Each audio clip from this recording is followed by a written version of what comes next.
नमस्कार दोस्तों, अब समय आ गया है कि बुलडोजर न्याय पर सुप्रीम कोर्ट कदम उठाए। बुलडोजर जस्टिस ये वर्ड इन दिनों भारत में काफ़ी ज़्यादा ट्रेंड में है। ये इस बात की चर्चा आप अक्सर सुना करते हुए, खास करके उत्तर प्रदेश, मध्य प्रदेश, राजस्थान में। यहाँ ये तीनों जगह पे बीजेपी की सरकार है और बुलडोजर जस्टिस, बुलडोजर न्याय का शुरुआत भी उत्तर प्रदेश से योगी आदित्यनाथ के द्वारा किया गया था, यूपी के सीएम। इन दिनों काफ़ी ज़्यादा चर्चा यह है कि बुलडोजर न्याय के दो मामले जिसकी हम चर्चा आज इस वीडियो में करेंगे, वो काफ़ी ज़्यादा सुर्खियाँ बटोर रही है, जिसके बाद आप खुद कह सकते हैं कि क्या ये प्राकृतिक न्याय है, क्या बुलडोजर जस्टिस होना चाहिए। तंत्र में जो चार स्तंभ होते हैं, न्यायपालिका, कार्यपालिका, विधायिका और फिर मीडिया, उनमें जो न्यायपालिका का काम अगर कार्यपालिका खुद करने लगे तो क्या ये लोकतंत्र के सिद्धांत के अनुकूल है।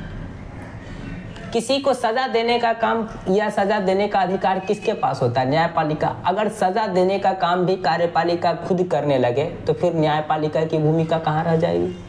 अगर कार्यपालिका खुद न्यायपालिका बन जाएंगे तो फिर लोकतंत्र के सिद्धांत का क्या होगा।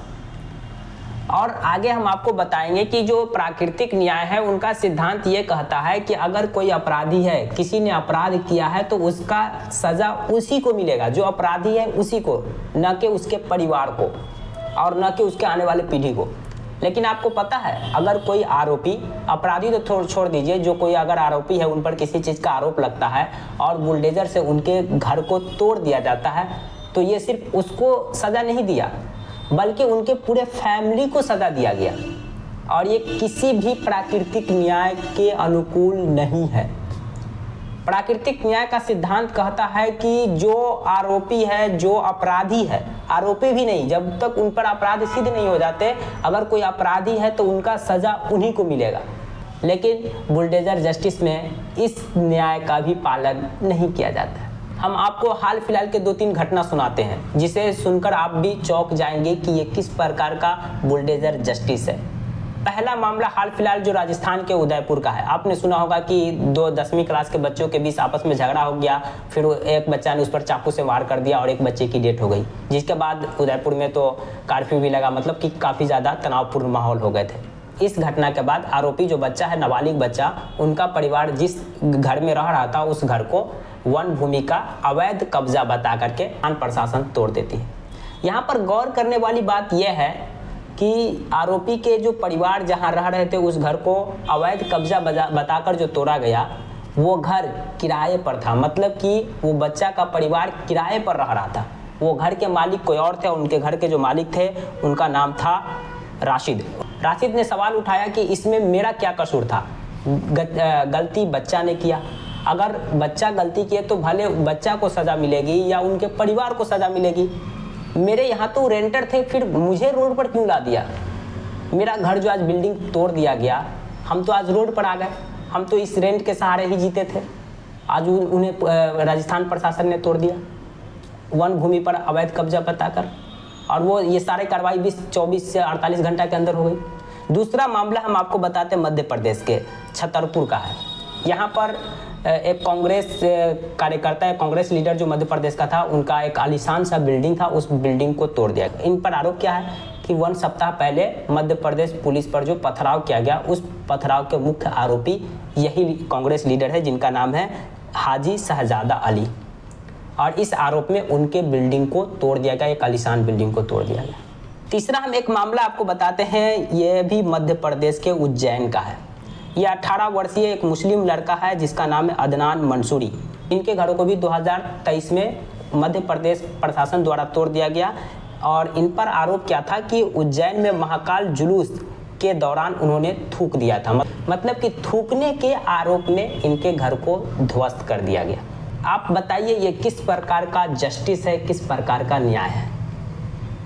आरोपी नाबालिग है तो भी आरोपी को जो सज़ा मिलेगी वो तो अलग अदालत तय करेगी, लेकिन उनके परिवार को तो छोड़िए, बल्कि उनका परिवार जहाँ रह रहा था उन मकान मालिक के बिल्डिंग को तोड़ दिया गया राजस्थान में। मध्य प्रदेश में मध्य प्रदेश पुलिस और वहाँ के पब्लिक के बीच पथराव हुई, सांप्रदायिक सौहार्द बिगड़ा।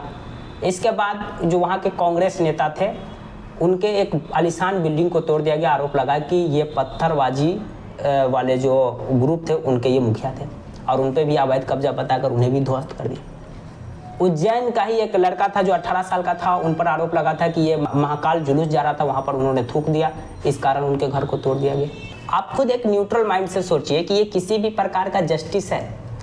न्याय देने का काम न्यायपालिका का होता है। अगर उन जो जितने हम नाम लिए, इनके परिवार या इनके मकान मालिक अवैध कब्जा बनाकर रह रहे थे, अवैध ज़मीन थी, ज़मीन का मालिक कोई और था, ये लोग ज़बरदस्ती कब्जा बना के रख रहे थे, तो इस पर एक कानूनी प्रक्रिया होती है, लीगल नोटिस जारी करवाया जाता है अदालत के द्वारा। इस नोटिस का जवाब देने के लिए मकान मालिक को समय दिया जाता है कि आपको क्या करना है, सेटलमेंट करना है या क्या करना, आपने गलत तरीके से इस ज़मीन पर कब्जा किया है या गलत तरीके से आपने बिल्डिंग बनाया है। एक पूरी लंबी कानूनी प्रक्रिया होती है। इस प्रक्रिया के गुजरने के बाद अदालत के आदेश पर किसी भी बिल्डिंग को ध्वस्त किया जाता है। लेकिन बताइए 24 से 48 घंटे में क्या ये सारी फॉर्मेलिटी, सारी कानूनी प्रक्रिया पूरी हो जाती है और 24 से 48 घंटे में आरोपी के घर को तोड़ दिया जाता है?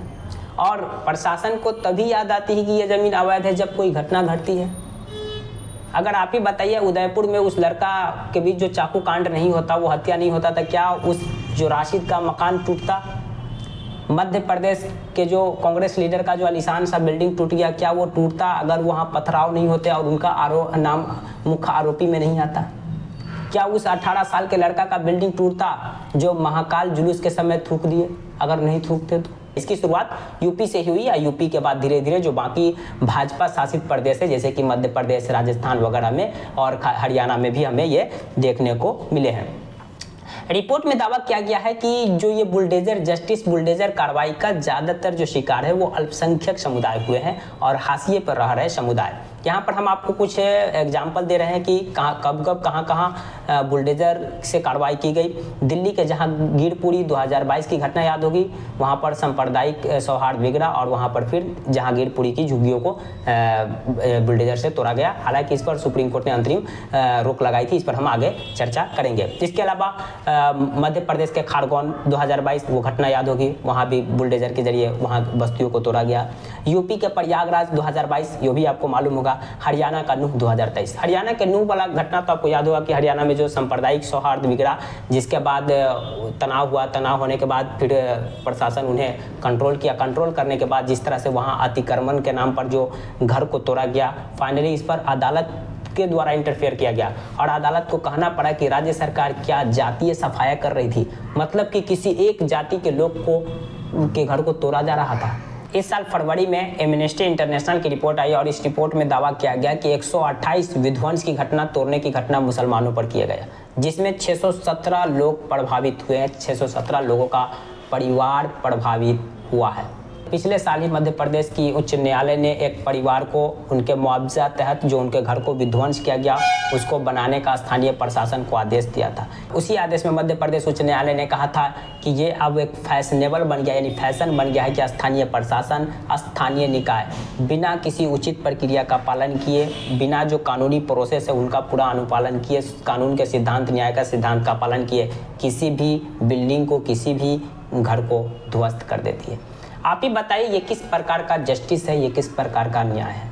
बुलडोजर जस्टिस, इस पर मीडिया भी खूब, मतलब मीडिया चैनल में इसको तो बढ़िया से प्रचार प्रसार किया जाता है कि बुलडोजर जस्टिस, आज फलाना जगह बुलडोजर जस्टिस हुआ, फलाना जो माफिया थे उनके परिवार को तोड़ दिया गया। लेकिन माफिया तो वो एक शख्स होंगे ना, या फलाना जो अपराधी है वो एक शख्स अपराधी होंगे, उनका पूरा परिवार तो अपराधी नहीं होता है। और जिस तरह से आप उनके पूरे घर को तोड़ देते हैं, पूरे परिवार को रोड पर लाकर खड़ा कर देते हैं, तो अपराध किसी एक ने किया, और वो भी किया या नहीं ये तो आगे अदालत में तय होगा ना। किसी भी चीज़ पर फैसला कौन देता है? अदालत। अभी आप जांच एजेंसियों को देख लीजिए, या भारत में जिस तरह की जांच एजेंसियों पर आरोप लगते हैं, जिस तरह के मामले आते हैं, तो मालूम पड़ता है कि जो अपराधी नहीं है उन्हें मोहरा बनाकर अपराधी के रूप में पेश किया जाता है, उन पर आरोप लगता है, और जो अपराधी है वो बच जाते हैं, किसी और को मोहरा बना देते हैं। तो यानी इस बात का भी तो जस्टिस भी नहीं हुआ, पता भी नहीं लगा, अदालत में पूरी सुनवाई चलेगी, पूरा मामला होगा कि सच में यही आरोपी है कि नहीं। ये पूरा फैसला आने से पहले ही जो प्रशासन है बस आरोप लगा, और वो भी आरोप कैसे लगता है, किसी के जरिए लगाया जाता है, कोई टारगेट के थ्रू लगाते हैं कि कैसे लगाते हैं, आरोप लगा और उन पर बुलडोजर जस्टिस कर दिया जाता है। तो ये किस प्रकार का न्याय है, आप खुद बताइए। अब समय आ गया है कि सुप्रीम कोर्ट को इस पर कदम उठाना चाहिए। गौर करने वाली बात यह है कि अब तक इस तरह के कार्रवाई पर सुप्रीम कोर्ट ने कोई कड़ी टिप्पणी नहीं की। साल 2022 में जहांगीरपुरी में जब बुलडोजर की कार्रवाई चल रही थी तो उस समय सुप्रीम कोर्ट में याचिका दायर की गई थी और सुप्रीम कोर्ट ने उस समय इस पर अंतरिम रोक लगा दिया था। उसके बाद सुप्रीम कोर्ट की तरफ से अब तक कोई मतलब कि सख्त कड़ी टिप्पणी नहीं आई है या कड़ी निंदा नहीं आई है। तो समय आ गया है कि इस बुलडोजर जस्टिस पर सुप्रीम कोर्ट कदम उठाए, सुप्रीम कोर्ट आगे आए, क्योंकि इस तरह का जो जस्टिस है, इस तरह का न्याय है, वो प्राकृतिक न्याय के बिल्कुल अनुकूल नहीं है, एक सभ्य समाज के लिए भी अनुकूल नहीं है। किसी भी अपराधी या किसी भी आरोपी कोई एक होगा और सज़ा उनके परिवार को मिले, ये किसी भी प्राकृतिक न्याय का सिद्धांत नहीं कहता है। इस तरह के तो सज़ा तो नॉर्थ कोरिया में मिलते हैं कि अगर कोई अपराध करता है वहाँ तो उनके 3 पीढ़ी तक को सज़ा मिलेगी। और बुलडोजर जस्टिस करके तो क्या होता है, यही होता है कि अपराध कोई और करे और उनके पूरे परिवार को सज़ा मिले। अब बताइए, उन परिवार में एक कोई अपराधी निकल जाए, कोई आरोपी निकल जाए, किसी ने कोई गलती की है और सज़ा बाकी जो परिवार के सब लोग अच्छे हैं, जो किसी न किसी चीज़ से जुड़े हुए हैं, किसी न किसी काम को करते हैं, उनको मिले, ये किस प्रकार का जस्टिस है? आप 1 मिनट ठंडे माइंड से न्यूट्रल होकर सोचिए कि ये जो हमने नाम गिलाए हैं तो ऐसा नहीं कि सिर्फ मुस्लिम यानी कि अल्पसंख्यकों को टारगेट ही किया गया, अल्पसंख्यक को ज़्यादा टारगेट किया गया है। लेकिन इस बुलडोजर जस्टिस, इस बुलडोजर की कार्रवाई में कई बहुसंख्यक मतलब कि हिंदू के घर को भी तोड़ा गया है, लेकिन उसमें भी जो हाशिए पर रहे लोग हैं उनका। कभी आपने सोचा कि नीरव मोदी इतना 3,000 करोड़ रुपया पैसा लेके गया, उनके घर पर कोई बुलडोजर की कार्रवाई हुई है? विजय माल्या, बड़े बड़े जो बिजनेसमैन, इतना करोड़ रुपया का, इससे बड़ा कोई अपराध होगा? 3,000 करोड़ देश का लेके भाग जाए, 1,200 करोड़, 1,400 करोड़, 1,500 करोड़, 7,000 करोड़, 10,000 करोड़ लेके भाग जाए, और इससे बड़ा कोई अपराध है? उस पर कभी सुना आपने कि बुलडोजर जस्टिस हुआ, बुलडोजर की कार्रवाई हुई है? मीडिया हाउसेज में कोई चला खबर? नहीं चला। तो यानी अगर बहुसंख्यक में भी ये जो कार्रवाई हुई है वो हाशिए पर रहे लोगों पर हुई है। अल्पसंख्यक तो हाशिए पर है, मतलब उनकी इकोनॉमिकल स्थिति तो खराब ही है, और अल्पसंख्यक पे तो ये कार्रवाई हुई है। एमनेस्टी ने तो डायरेक्ट कहा है कि ज़्यादातर मामलों में जो टारगेट किया गया है वो अल्पसंख्यक समुदाय को ही किया गया है, लेकिन बहुसंख्यक में भी इसकी कार्रवाई हुई है जो हाशिए पर है। बिना अपराध साबित हुए इस तरह से उनके पूरे परिवार को इकोनॉमिकली नुकसान पहुंचाना, रोड पर ला देना, किसी भी प्रकार के जस्टिस या प्राकृतिक न्याय और संविधान का जो अनुच्छेद है आर्टिकल 21 गरिमापूर्ण जीवन जीने और निष्पक्ष सुनवाई करने का अधिकार, इसके अनुकूल नहीं है, इनका ये उल्लंघन करता है। बुलडोजर जस्टिस को लेकर आपकी क्या प्रतिक्रिया है? कमेंट बॉक्स खुला है, कमेंट कर सकते हैं। जानकारी पसंद आई तो प्लीज़ वीडियो को लाइक कर दीजिए, चैनल को सब्सक्राइब कर दीजिए। Thank you for watching.